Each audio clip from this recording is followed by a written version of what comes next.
എന്തിനാ നീ പേടിക്കണ്? എന്താ അവന്റെ വർത്താനം കണ്ടോ? എന്തിനാ പേടിക്കണ്?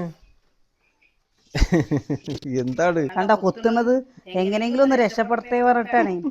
നമ്മുടെ ഇവിടെ എന്താ അടുത്തൊക്കെ കോഴികളെ ഇട്ടോ എന്തോ ഒരു ജീവി വന്നിട്ട് കൊന്നിട്ടിട്ട് പോവാന്ന് പറഞ്ഞപ്പോഴേ നമ്മൾ ഇന്നലെ പേടിച്ചിട്ട് നമ്മുടെ ചാത്തപ്പനെ കണ്ടോ.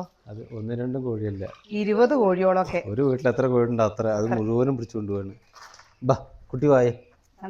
എന്താണ് എന്താണ്? വേറെ വഴിയില്ല, വീട്ടിനുള്ളിൽ കിടത്ത് തന്നെ വഴിയുള്ളൂ. എന്തെങ്കിലും പിടിച്ച് കൊന്നാലോ? അവനാണെങ്കിലോ രാവിലെ നോർത്ത നീച്ചിട്ട് കിടക്കടയും കൊണ്ടൊന്നും കുഴപ്പമില്ല, 4 മണിയാകുമ്പോ തുടങ്ങി പാട്ടും കൂത്തും. അതോ വീട് മുഴങ്ങ, ഈ വാർപ്പിന്റെ ഉള്ളിലും കൂടിയല്ലേ മുഴങ്ങിയിട്ട് രാവിലെ എത്ര നേരത്തെ നീച്ചക്കണമെന്ന് എല്ലാവരും അറിയോ?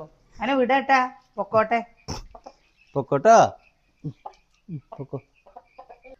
ഇറച്ചി ഒന്നും തിന്നൊന്നും ചെയ്യില്ല, വെറുതെ കൊന്നിടുക മാത്രമേ ചെയ്യുള്ളൂ. അപ്പൊ അതെന്താന്നുള്ള എല്ലാവരും പേടിച്ച് നിൽക്കുക. നമുക്ക് പാകം പേടി ചാത്തപ്പന്റെ കാര്യത്തിലുള്ളൂ, ബാക്കിയുള്ളതൊന്നും പ്രശ്നമില്ല. നേരെ വീട്ടിൽ കയറ്റി. വേറെ എന്ത് ചെയ്യാ? വേറെ വീട്ടിൽ കയറ്റി പറഞ്ഞു കഴിഞ്ഞാൽ ചാത്തപ്പനേ ഉള്ളൂ, ബാക്കിയുള്ള കുഞ്ഞു കുട്ടികളാണ്. അവരൊക്കെ നല്ല ഉയരത്തിൽ കെട്ടിയിട്ട് തുണിയിട്ട് മൂടി. എല്ലാരും പേടിച്ച് നിൽക്കട്ടോ. ചാത്തപ്പൻ കൂണുണ്ടോ? എന്ത് മൃഗമെന്ന് ആർക്കും മനസ്സിലാവണില്ല. പുല്ല് മാത്രമേ ചെയ്യുള്ളൂ എല്ലാ കോഴീനെ.